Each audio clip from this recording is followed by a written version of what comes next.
they're fine. They're sick of this. They're sick. I stayed at the airport and we were sleeping on the chairs. From Chicago Midway to LAX. They won't have flights for the next 3 days. So I'm stuck. Across the country, more than 8,000 flights delayed on the day after Christmas. More than 4,000 canceled. The bulk of those from Southwest Airlines, which accounts for more than 70% of all flights canceled nationwide Monday. Travelers who relied on Southwest Airlines to travel during the Christmas break are still stranded. They're still dealing with delays, canceled flights. It is insane, and they really can't blame it on any storm because all the other airlines are functioning quite well at the moment. The storm's over. Southwest, though, is a different story. More than 90% of Wednesdays, meaning today's US flight cancellations were Southwest flights, according to flight tracking website FlightAware. Southwest canceled more than 2,500 flights. The next highest was SkyWest with 77 flights. Now, it's important to understand what's really happening here. Why is it that Southwest is struggling to do what they're supposed to do? People pay for a product, they're supposed to deliver the product. In this case, it's travel, it's flights. But it turns out that they are understaffed and they have not invested much into their operations, meaning they're dealing with outdated software that's making it incredibly difficult for them to keep track of available pilots, available crew, which passengers need to be rebooked. I mean, it is a mess of epic proportions. Imagine being stranded at the airport for days without any help, without the ability to even call someone at Southwest to get things sorted out. And that's what people are dealing with. Even worse, it's not just the passengers who are having difficulty getting in touch with Southwest, it's also their own employees. That's how outdated their operations are, their software is, because why would they invest in improving their business when they can, invest in stock buybacks, dividends for their shareholders, and we'll get to those numbers in just a moment. You don't want to miss them. But before we do, Transportation Secretary Pete Buttigieg went on CNN to speak to Wolf Blitzer about these issues. And he touches on some of the things that I just addressed. Let's watch. From what I can tell, Southwest is unable to locate even where their own crews are, let alone their own passengers, let alone baggage. So I conveyed to the CEO our expectation that they are going to go above and beyond to take care of passengers and to address this. They indicated a number of issues that they're having with systems, legacy systems for managing their schedule and where their crews are. But the bottom line is the rest of the aviation system has been on the road to recovery since the worst days of the storm going into Friday of last week. As of today, as I'm looking at the different airlines, most of them are in the low single digits in terms of cancellation rates, averaging about 5% for all of the other airlines. For Southwest right now, we appear to be north of 70%. So their system really has completely melted down. I should note that in the weeks leading up to the holiday weekend, 38 state attorneys general wrote a letter to Pete Buttigieg warning him that there needed to be more regulation of these US-based airline companies. And there need to be more fines. There needs to be consequences for the way they have been treating their customers. And Pete Buttigieg did nothing. Now we're gonna get back to Pete Buttigieg in a minute.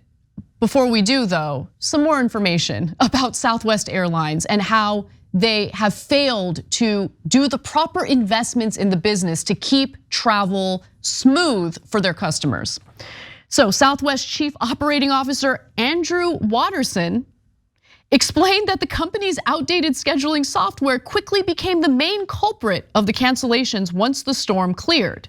So they know that their software is outdated. In fact, they're relying on software from the 1990s. They haven't updated it since then.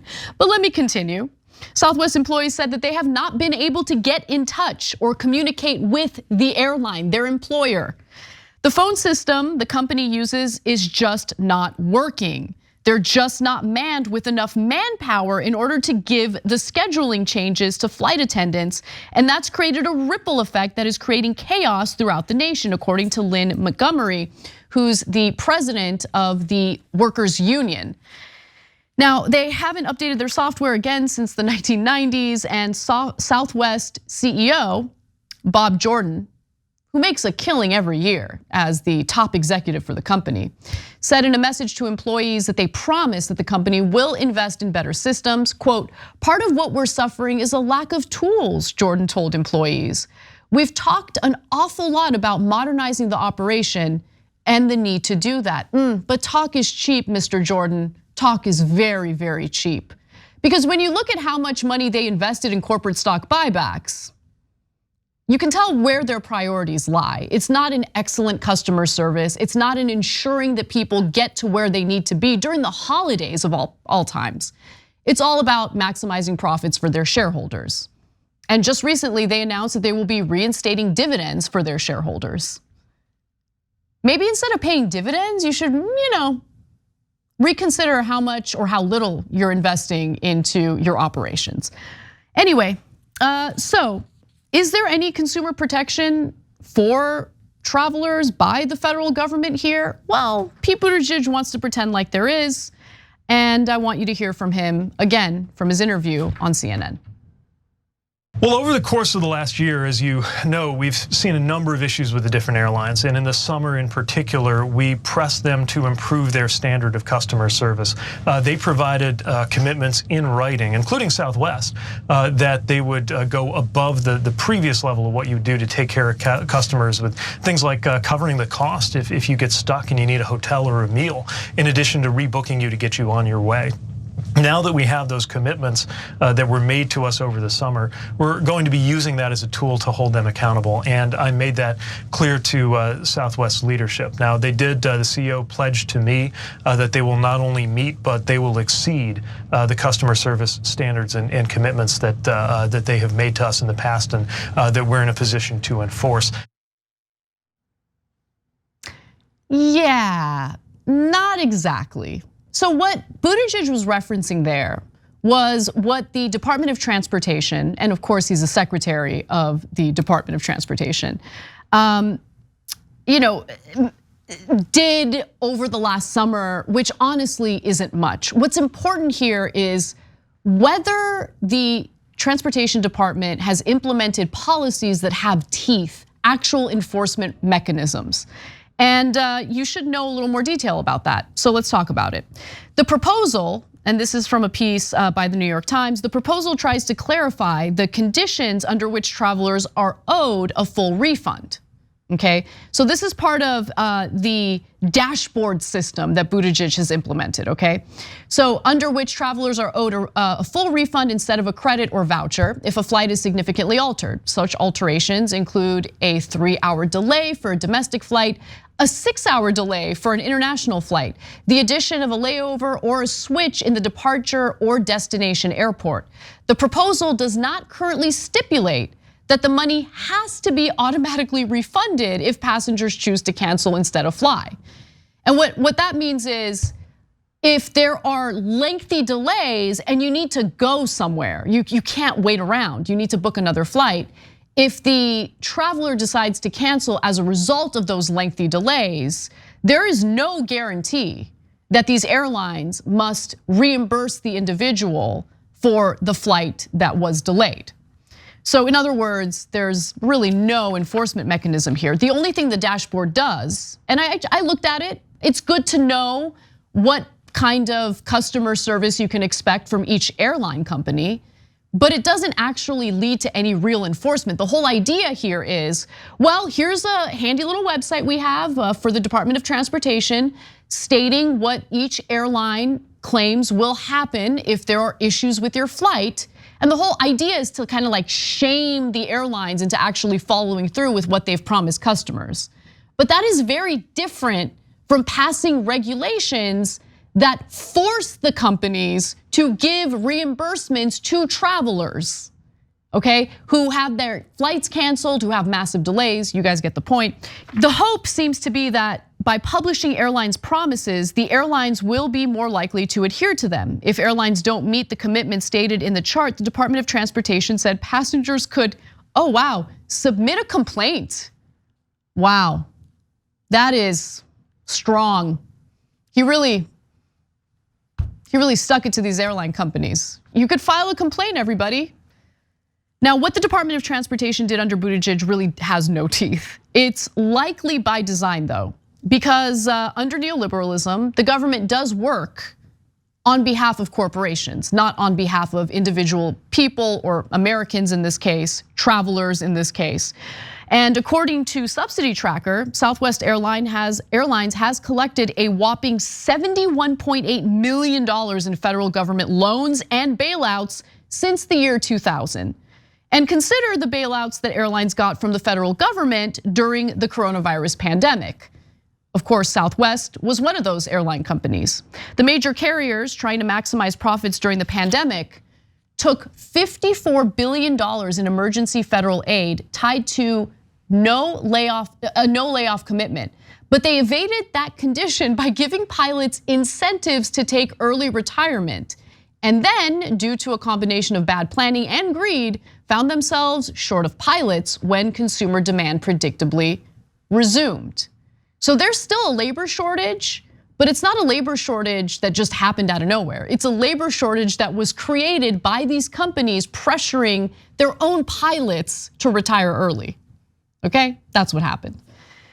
Now, by the first quarter of 2021, Southwest Airlines was already turning a profit. And again, in the middle of a pandemic. And that's in no small part due to the $3.2 billion that the federal government gave Southwest Airlines in their bailout. Southwest Airlines was the first major US airline to report a profit since the pandemic started, as federal payroll aid helped boost the company to net income of $116 million in the first quarter of 2021.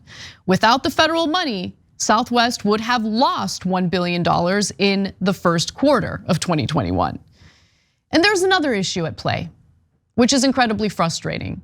Back during the Carter administration, there was a law signed that essentially allowed for the deregulation of the airline industry. And the idea was, we need to deregulate in order to create more competition between these airline companies so the price of flying goes down. And to be honest and to be fair, initially that is what happened. Prices did come down. But there are mergers and acquisitions that we should talk about here, because when it comes to the airline industry, mergers and acquisitions are huge. In fact, Southwest Airlines is a big part of that. Let's take a look at the next graphic that shows in 1985, Southwest Airlines bought Muse Airlines. In 1993, Southwest Airlines bought Morris Airlines. In 2008, Southwest Airlines bought ATA Airlines. And in 2011, Southwest bought AirTran Airways. I mention that because this whole system is so incredibly screwed up.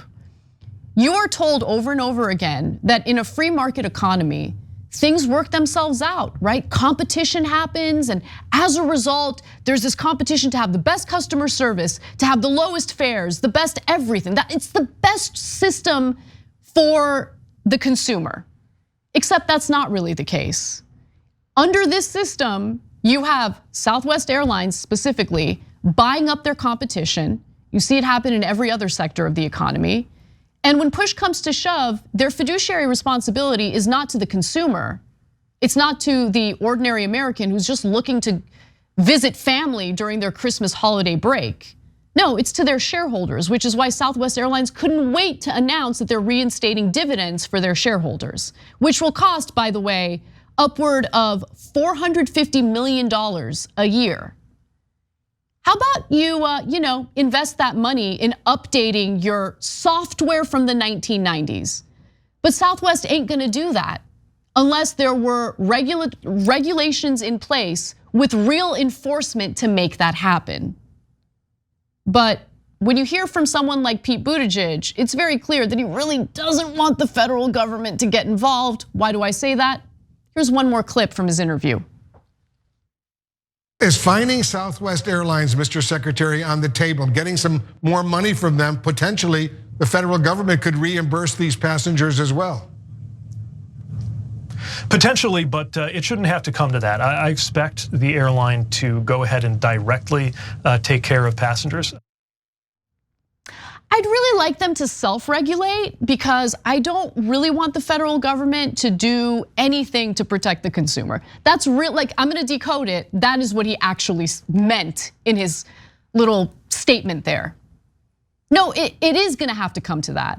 Because again, the way this system is set up ensures that the shareholders take priority over the consumers, over the customers. They have proven that over and over again, and I'm not the only one saying it. Final graphic for you. Documents show that before this week's travel disaster, state officials of both parties, Democrats and Republicans, warned Secretary Pete about the mess, begging him to crack down. He responded by going on national TV to insist travel is going to get better by the holidays. Did it? Did it get better? Because there are thousands of Americans who would disagree that it did. Thanks for watching the Young Turks, really appreciate it. Another way to show support is through YouTube memberships. You'll get to interact with us more. There's live chat emojis, badges. You've got emojis of me, Anna, John, JR. So those are super fun. But you also get playback of our exclusive member-only shows and specials right after they air. So all of that, all you gotta do is click that join button right underneath the video. Thank you.